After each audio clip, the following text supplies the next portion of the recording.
So let's begin our today's session and comment your scores at the end of the session. Let's start. Here's our first question. पहला question है, with reference to 2026 Nepal flash floods, consider the following statements. पहला statement है, a rock and ice landslide near Nepal-China border triggered a debris-laden flood in the Lende River, a tributary of the Bhote Kosi.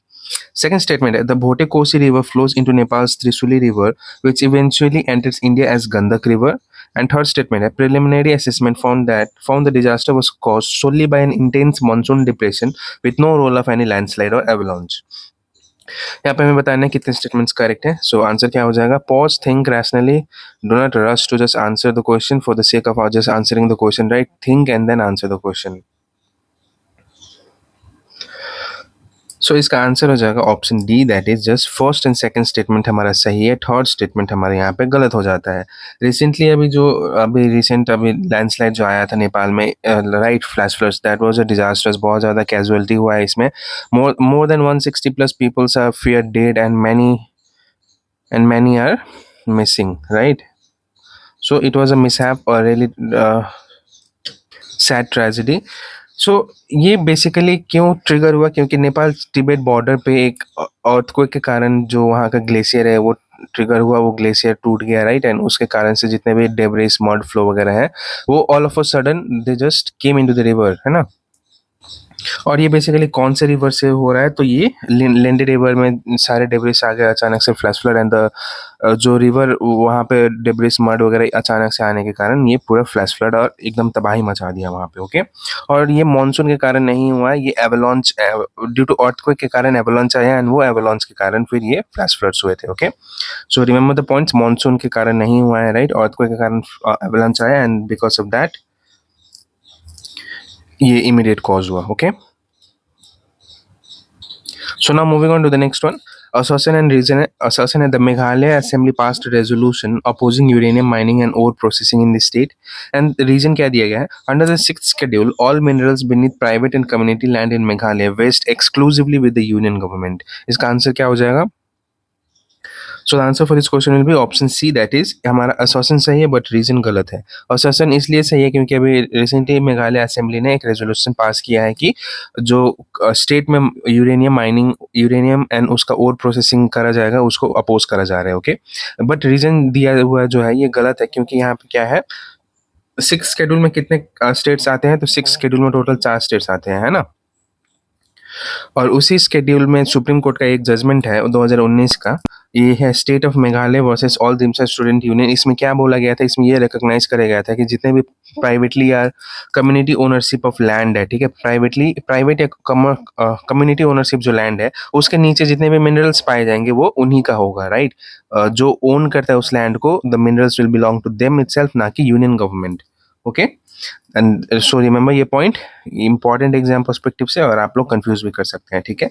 और अभी recently CM Conrad Sangma ने एक resolution move किया था citing Khasi students union concerns over uranium exploration in the west Khasi hills. Okay, and six schedule में भी हमने discuss किया कि कितने टोटल स्टेट्स है, 4 हैं. कौन कौन से हैं ये? मेघालय, असम, त्रिपुरा एंड मिजोरम, ये 4 स्टिक्स आते हैं, 4 डिस्ट्रिक्ट्स आते हैं, ठीक है, सिक्स शेड्यूल में. So do not confuse six schedule और फिफ्थ शेड्यूल में भी आप लोग कंफ्यूज मत करना, राइट? और मेघालय में इंडिया का largest reserve of high grade uranium है, ठीक है, साउथ वेस्ट खासी हिल्स में. Okay, so now moving on to the next one. Consider the following statement about national food security act 2013. पहला है, NFSA legally entitles around 800 million people to subsidise food grains through the PDS system, जो कि public distribution system है. Second है, ONORC मतलब one nation one ration card has expanded the reach and portability of food entitlements. Third है, India's procurement system is currently diversified evenly across all crop types and region with minimal groundwater stress anywhere. हमें बताना है कितने statements correct हैं. तो answer क्या हो जाएगा इसका? सो इसका आंसर हो जाएगा option A, that is only 2 statements are correct. पहला और दूसरा हमारा सही है, तीसरा गलत है, क्योंकि ये इवनली कैसे डिस्ट्रीब्यूट हो सकता है अमॉन्ग ऑल क्रॉप्स, जो कि हमें पता है कि जो प्रोक्योरमेंट सिस्टम है इंडिया का वो कौन सा क्रॉप्स के लिए मेजरली होता है? ये मेजरली होता है राइस प्लस वीट के लिए होता है ज़्यादातर, है ना, as compare to other crops के अगर मामले में हम देखें तो राइस प्लस वीट का ही प्रोक्योरमेंट मैक्सिमम होता है, ठीक है? एंड ये ग्राउंड वाटर स्ट्रेस एरिया है वहीं पर तो ज़्यादा कल्टिवेट करा जाता है ना, जैसे कि पंजाब में है, पंजाब, यूपी, ये सारे हरियाणा साइड है ना, ये सारे ग्राउंड वाटर स्ट्रेस्ड एरिया है, बट यहाँ पे स्टिल कल्टीवेट करा जाता है राइस एंड व्हीट दोनों को ही, है ना, इन बहुत ज़्यादा क्वांटिटी में, ठीक है। सो हमारा पहला स्टेटमेंट जो है ये सही है, क्योंकि एनएफएस 2013 कितना कवर करता है, अराउंड 800 मिलियन पीपल को केटर करता है, ठीक है, कवर करता है। सेकंड स्टेटमेंट में हमारा सही है, क्योंकि one nation one ration card के कारण आपको क्या होगा, आप कोई भी स्टेट से राशन, है ना, या जो आपका जो कोटा है, जो राशन है, जो ग्रेन्स वगैरह है, वो प्रोक्योर कर सकते हैं, ठीक है। मतलब मान लो ना, आपने 5 kg एक स्टेट से प्रोक्योर किया, ठीक है, कोई भी स्टेट ले लो, मान लो दिल्ली से प्रोक्योर किया आपने, ठीक है, और बाकी का आपका जितना भी अमाउंट होगा, जितना भी आप प्रोक्योर करना चाहेंगे, वो रेस्ट ऑफ द 5 kg आप मान लो आप यहाँ बैंगलोर से प्रोक्योर कर सकते हैं, ठीक है। सो इसमें किसी भी टाइप का कोई इशू नहीं होगा, आपका आधार से लिंक्ड हो जाएगा, लिंक्ड होगा, राशन कार्ड है ना, सो उस कारण से आप लोग कोई भी स्टेट से प्रोक्योर कर सकते हैं, राइट। पहले क्या हुआ करता था, जिस स्टेट का राशन कार्ड है, आप लोग वहीं उसी स्टेट से पर्टिकुलरली प्रोक्योर कर सकते थे, राइट। बट अब one nation one ration card से आप लोग ऑल ओवर इंडिया कहीं भी प्रोक्योर कर सकते हैं, ओके। सो ये कंफ्यूज मत करना यहाँ पे। देखा, यहाँ पे मैंने बात किया था ना कि rice and wheat wheat belt जो है सिर्फ वहीं से प्रोक्योर करा जाता है मैक्सिमम, ये इवनली डिस्ट्रीब्यूटेड नहीं है अमंग ऑल क्रॉप्स, ओके। इसीलिए हमारा थर्ड स्टेटमेंट गलत हो गया था। You can join us on Telegram channel and WhatsApp channel. अगर आप लोगों को पीडीएफ चाहिए ये सेशन का तो हमें ज्वाइन कर सकते हैं, एंड अगर आपको और ज़्यादा एमसीक्यूज प्रैक्टिस करने हैं तो आप लोग still you can join us on this challenge, okay. अगला क्वेश्चन है, with reference to US H1B visa free controversy consider, ठीक है। पहला है द $1 lakh fee applies to new H1B visa petitions and traces back to a presidential proclamation issued in September 2025.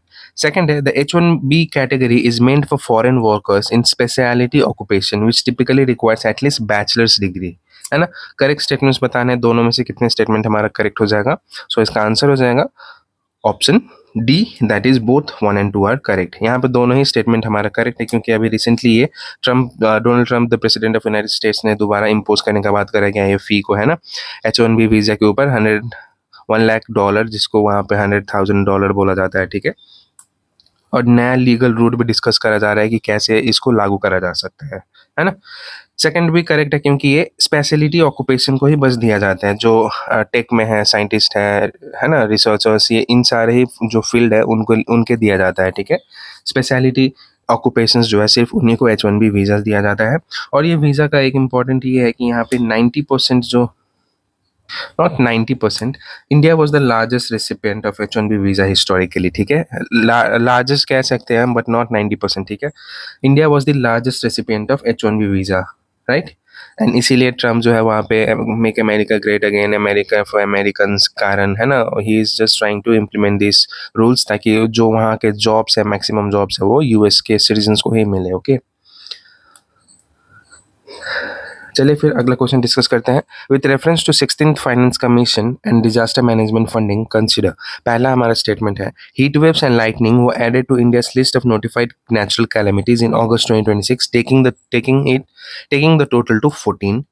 फिर second statement कह रहा है, फाइनेंस कमीशन 16 फाइनेंस कमीशन जो अभी है recommended 2.04 lakh crore for state disaster fund 26-31 time period रहने वाला है, ठीक है, about 28% more than previous commission allocation.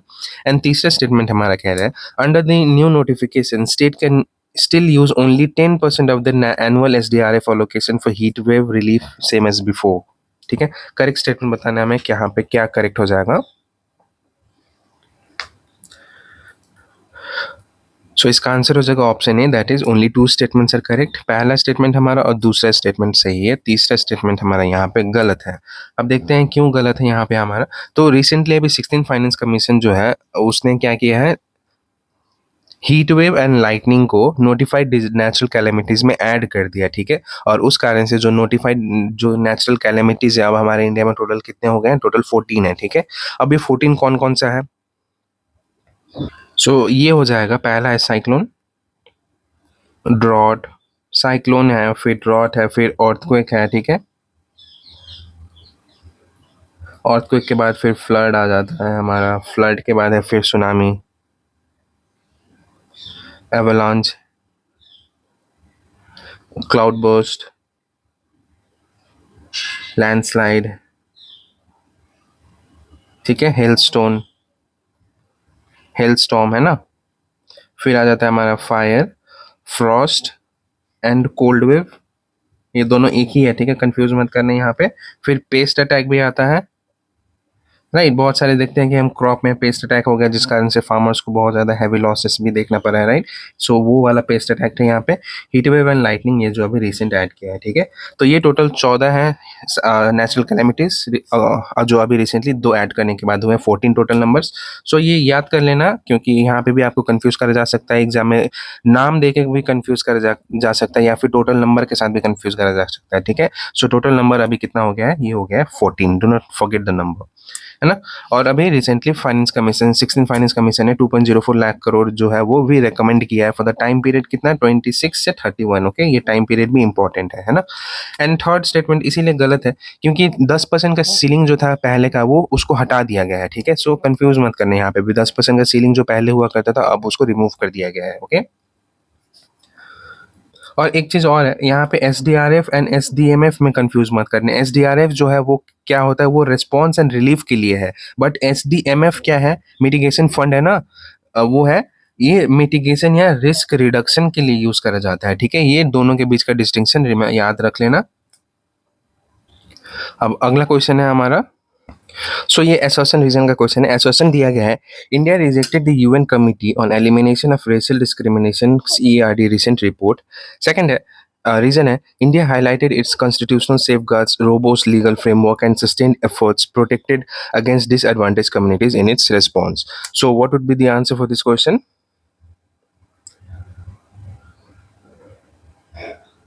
Answer हो जाएगा ऑप्शन ए। यहाँ पे हमारा रीजन भी सही है, एसोसिएशन भी सही है, and reason is the correct explanation for A as well, है ना, एसोसिएशन। अब यहाँ पे ये बेसिकली अभी इंडिया ने जो सीईआरडी रिपोर्ट आया है उसको हाईली मलेशियस बोला है एंड रिजेक्ट कर दिया है, ठीक है, क्योंकि इसमें बोला गया था कि इंडिया में जो डिस्क्रिमिनेशन है वो बहुत ज़्यादा होता है, but we have our constitutional safeguards, है ना, जो लीगल फ्रेमवर्क है उसी को इंडिया ने साइट करते हुए बोला है कि हमारे पास कॉन्स्टिट्यूशनल सेफगार्ड्स है, लीगल फ्रेमवर्क्स है, सो दैट जो डिसएडवांटेज ग्रुप्स है उनको डिस्क्रिमिनेशन फील ना हो, ठीक है। इसीलिए हमारा दोनों ही सही है, रीजन भी सही है, सेशन भी सही है, और करेक्ट एक्सप्लेनेशन भी है। अब यहाँ पे जैसे कि हम देखें कॉन्स्टिट्यूशनल मैकेनिज्म्स क्या क्या है डिस्क्रिमिनेशन को रोकने के लिए, तो वो है article 15, 17 and 46, this are the constitutional safeguards, है ना, right? So now let's move on to the next one. Consider the following statement regarding India UK defense agreement. पहला स्टेटमेंट कह रहा है, India and UK agree to jointly develop an integrated full electric propulsion system for naval warship. And second statement कह रहा है, a second agreement covers the procurement of lightweight multi-role missile for the Indian Army. हमें बताना है कितने statements हमारे correct हैं। सो इसका आंसर हो जाएगा option D, option B, that is both 1 and 2 यहाँ पे हमारा क्या है, करेक्ट है, ओके। दोनों ही स्टेटमेंट करेक्ट है क्योंकि अभी रिसेंटली इंडिया ने ये प्रपोल्सन सिस्टम नेवी के लिए प्रोक्योर करने का बात करा गया है, डील करा गया है। Apart from this Indian army के लिए भी बात करा गया है, ठीक है, एलएलएमएस के बारे में, है ना। और ये सेपरेट है from the navy proposal deal जो है, उसके अलावा उसके एक्स्ट्रा में है, सेपरेट है, ठीक है, it is not together itself, okay. So now let's move on to the next question. With reference to hospital reimbursement models, consider the following statements. पहला statement कह रहा है, और diagnosis related groups standardizes hospitals reimbursement by paying a fixed predetermined amount for an inpatient stay based on diagnosis and procedures. Second है, under the DRG model, hospitals are reimbursed separately for every individual service rendered during a stay. And third है, the Parliamentary Standing Committee's 176th report recommended standardized package rates and mandatory pre-test cost estimates for private hospitals. हमें बताना है कितने statements हमारा correct है out of the 3 statements. So answer क्या हो जाएगा इसका, आंसर हो जाएगा option B, that is option C, that is only 2 statements are correct, okay. कौन कौन सा वो दोनों स्टेटमेंट है, तो हमारा पहला स्टेटमेंट और तीसरा स्टेटमेंट यहाँ पे सही है, ओके।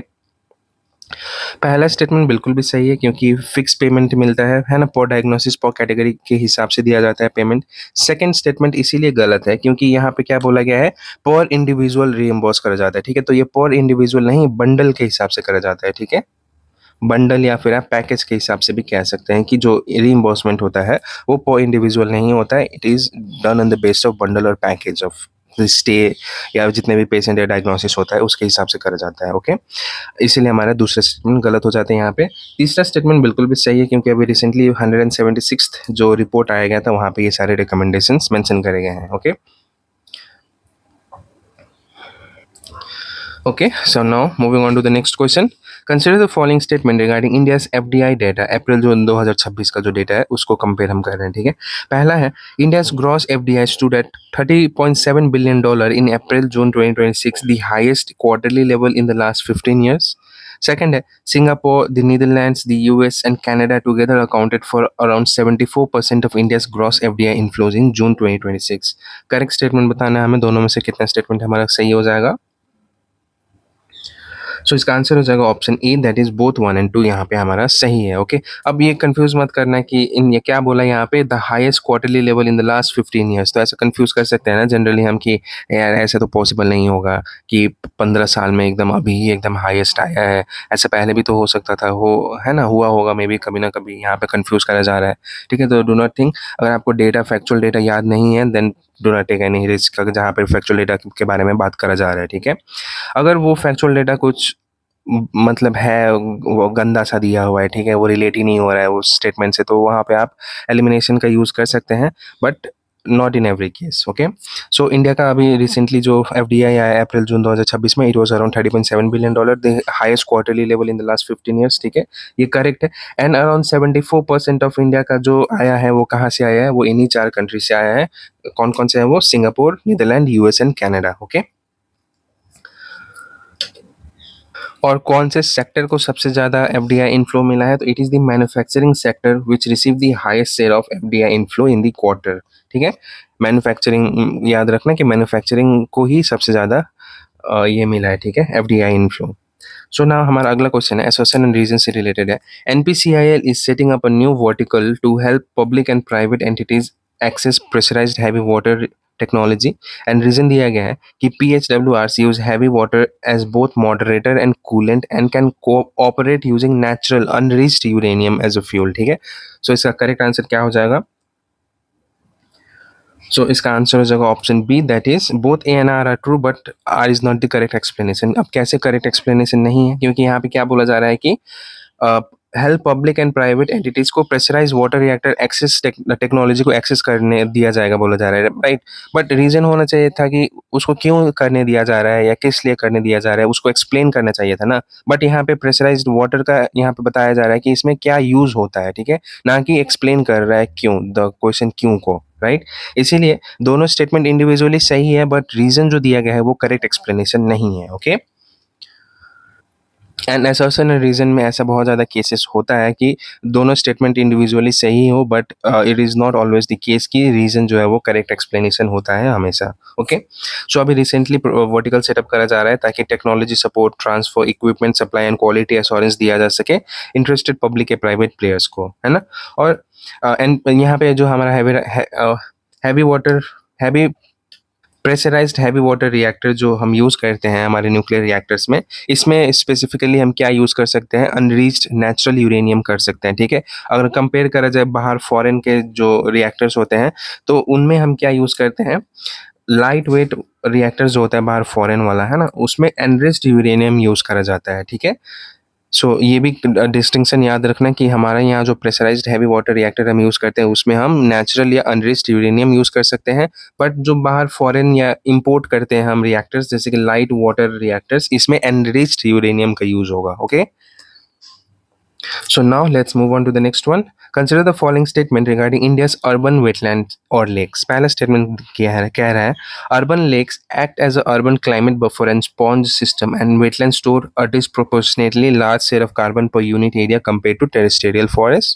Second है Hydra मतलब Hyderabad Disaster Response and Asset Protection Agency is a Telangana initiative that has reclaimed encroached lake beds and restored natural hydrological flows. And तीसरा स्टेटमेंट कह रहा है India's expansion of designated Ramsar site has ensured complete on ground conservation success with no continuing encroachment issues. Okay, so हमें बताना है कितने statements हमारे correct हैं तीनों में से। सो इसका आंसर क्या हो जाएगा, answer is option D, only 2 statements are correct. पहला हमारा करेक्ट है और सेकंड स्टेटमेंट करेक्ट है, तीसरा स्टेटमेंट हमारा यहाँ पे गलत हो जाएगा। राइट। पहला स्टेटमेंट गलत है कि सही है, क्योंकि वेटलैंड जो है they are highlighted as top carbon sequesters per unit area, right. और जो मेजर सिटीज़ वगैरह में जो पहले वेटलैंड्स हुआ करते थे, अब उनको एनक्रोच करके वहाँ पे प्रॉपर्टीज बिल्डिंग्स बना दिया गया है। तो इसीलिए वहाँ पे ज़्यादातर आप अगर देखो तो फ्लड्स आ जाते हैं, ठीक है। थोड़ा सा बारिश होने के कारण वहाँ पे फ्लड जैसा सिचुएशन हो जाता है, क्योंकि जो वाटर ऑब्जॉर्विंग कैपेसिटी हुआ करता था पहले, अब वो तो रहा नहीं ना वहाँ पे, राइट। इसीलिए ऐसा सिचुएशन या ऐसा सीन हमें देखने मिल जाता है। सेकंड स्टेटमेंट भी हमारा करेक्ट है, क्योंकि हाइड्रा जो है ये बेसिकली तेलंगाना का ही है, और इसको स्पेशली बनाया गया था किस लिए, ताकि वहाँ का जो वेटलैंड्स वगैरह में एनक्रोचमेंट हुआ था उसको हटाने के लिए, उसको रिस्टोर करने के लिए स्पेसिफिकली बनाया गया है। और इसने अब रिसेंटली डबल कर दिया है, ठीक है। HYDRAA nearly double the water spread of Nalla Cheruvu lake by desilting feeder canals, ठीक है। सो ये पॉइंट्स इंपॉर्टेंट है, आप याद रख लेना। हाइड्रा बेसिकली तेलंगाना का ही ऑर्गेनाइजेशन है, सेटअप करा गया था, है ना। और तीसरा स्टेटमेंट हमारा गलत है, क्योंकि रामसर साइट का अगर हम किसी वेटलैंड को रामसर साइट डिक्लेयर कर देते हैं तो डज नॉट डेजिग्नेट और डज नॉट गारंटी की उसके ऊपर इंक्रोचमेंट नहीं होगा, ठीक है। ऑन ग्राउंड सक्सेस बहुत ज़्यादा डिफर करता है, ठीक है। इंक्रोचमेंट एंड फ्रेगमेंटेड अकाउंटेबिलिटी अभी भी प्रसिस्ट करता ही है, ओके। इसीलिए हमारा थर्ड स्टेटमेंट यहाँ पे गलत हो गया था। रामसर कन्वेंशन कब स्टैब्लिश हुआ था? 1971 में हुआ था, ठीक है। इंटरनेशनल ट्रीटी है for conservation of wetlands of international importance.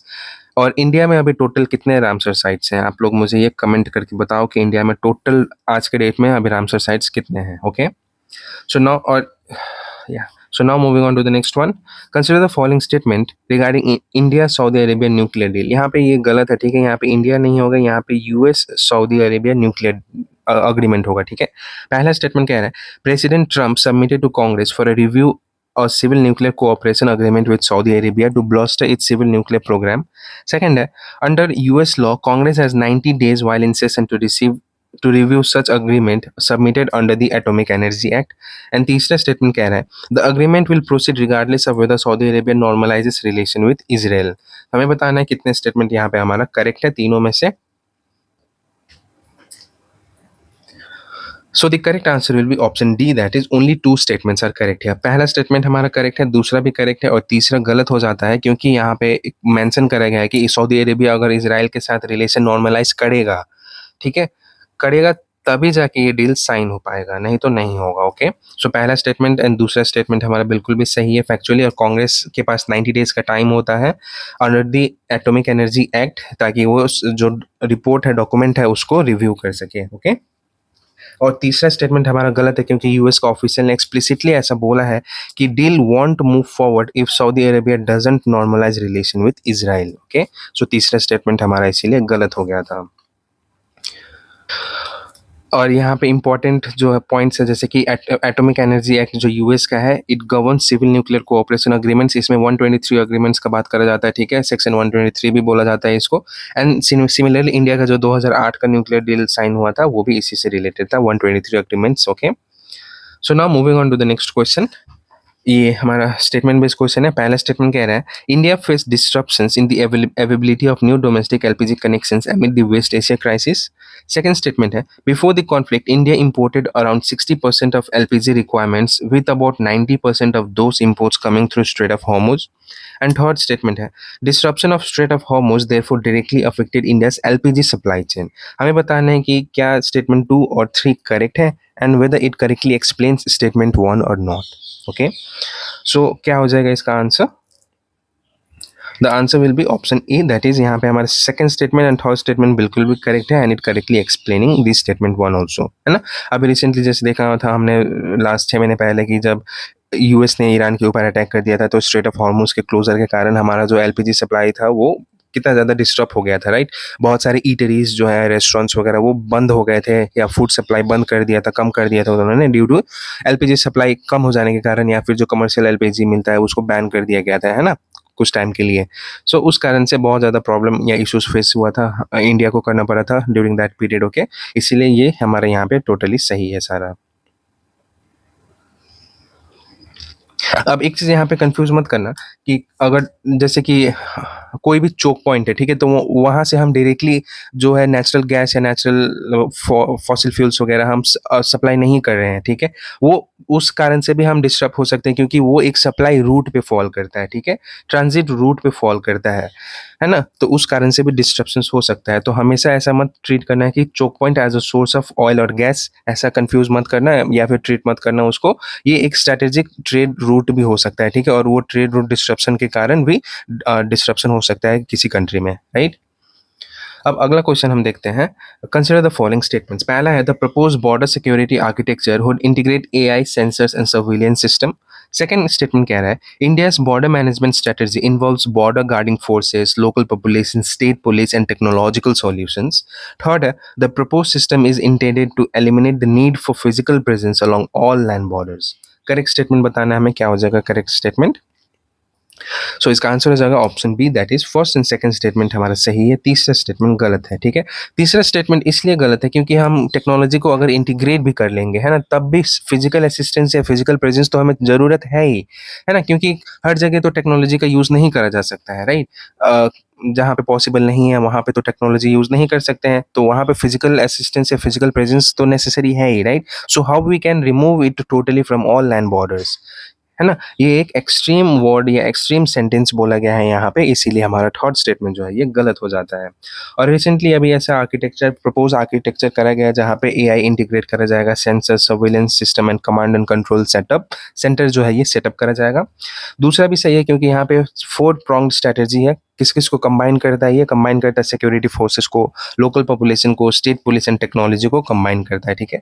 And third statement तो हमने अभी डिस्कस कर ही लिया, राइट, कि टेक्नोलॉजी जो है it is intended to reduce dependence on physical patrolling where feasible, not eliminate physical presence everywhere, ठीक है। इसीलिए हमारा थर्ड स्टेटमेंट यहाँ पे क्या हो गया था, गलत हो गया था, है ना।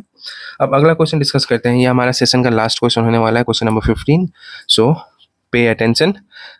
Consider the following statements. पहला है the proposed reduction concern the buffer around Kaziranga from default 10 to 1 to 3 kilometer. Second, the commercial activities within eco-sensitive zones may be prohibited, regulated, or permitted depending on the activity and applicable norms. Third, all commercial activities are automatically prohibited throughout every eco-sensitive zone. यहाँ पे हमें क्या बोलना है, correct statement बताना है, कितने statements हमारा करेक्ट है। सो इसका आंसर हो जाएगा ऑप्शन बी, यानी पहला और दूसरा स्टेटमेंट हमारा सही है, तीसरा स्टेटमेंट गलत है क्योंकि यहाँ पे फिर एक एक्सट्रीम सेंटेंस मेंशन करा गया है, ठीक है। या फिर आप ये भी देखो, ये सेकंड स्टेटमेंट को ही कॉन्ट्राडिक्ट कर रहा है। सेकंड स्टेटमेंट बोला जा रहा है कि इको सेंसिटिव जोन में मे भी प्रोहिबिट करा जा सके, रेगुलेट करा जा सके या परमिट करा जा सके based on the activity and applicable norms, ठीक है। बट थर्ड स्टेटमेंट क्या कह रहा है, all commercial activities are automatically prohibited throughout every eco sensitive zones. तो ये दोनों स्टेटमेंट एक दूसरे को ही कॉन्ट्राडिक्ट कर रहे हैं ना। And third statement seems kind of extreme statement as well, okay. इसीलिए हमारा तीसरा स्टेटमेंट यहाँ पे गलत हो जाता है। और पहला स्टेटमेंट हमारा रिसेंटली सही है क्योंकि आसाम ने अभी प्रपोज किया है जो काजीरंगा का बफर जोन है, जो पहले 10 किलोमीटर का था, अब उसको घटा के रिड्यूस करके कितना बना दिया जाए, बस 1 से 3 किलोमीटर का बफर रखा जाए, ऐसा बोला गया है, ऐसा प्रपोज करा गया है, ठीक है, by the Assam government. Second statement भी हमारा सही है क्योंकि स्पेशल इको सेंसिटिव जोन्स में हम क्या कर सकते हैं, यहाँ पे एनवायरमेंटल इम्पैक्ट को ध्यान देते हुए आइधर हम प्रोहिबिट कर सकते हैं, रेगुलेट कर सकते हैं या परमिट कर सकते हैं, तीनों में से कुछ भी हो सकता है, ठीक है, एनवायरमेंटल इम्पैक्ट को ध्यान में कंसर्न देते हुए, है ना। तीसरा स्टेटमेंट हमारा सही है क्योंकि यहाँ पे not a blanket no development zone ऐसा नहीं है, ठीक है। वहाँ पे अगर नेसेसरी है, इम्पैक्ट कम, एनवायरमेंटल स्ट्रेस कम होगा तो वहाँ पे परमिट करा जा सकता है अनरेगुलेटेड टर्म्स, ओके। इसीलिए हमारा थर्ड स्टेटमेंट यहाँ पे गलत हो गया था। So that's all in this session, right? So you can join us on WhatsApp and Telegram as well if you want to practice more MCQs. And that's all in this session. आपको पसंद आया हमारा video तो like करें, comment करके बताएं कैसा लगा, अपने फ्रेंड्स के साथ भी शेयर करें और सब्सक्राइब करना ना भूलें और नोटिफिकेशन आइकन को भी प्रेस कर दें ताकि आपको नोटिफिकेशन मिलते रहे हमारे सेशंस का। So thank you all, let's see you all in another session.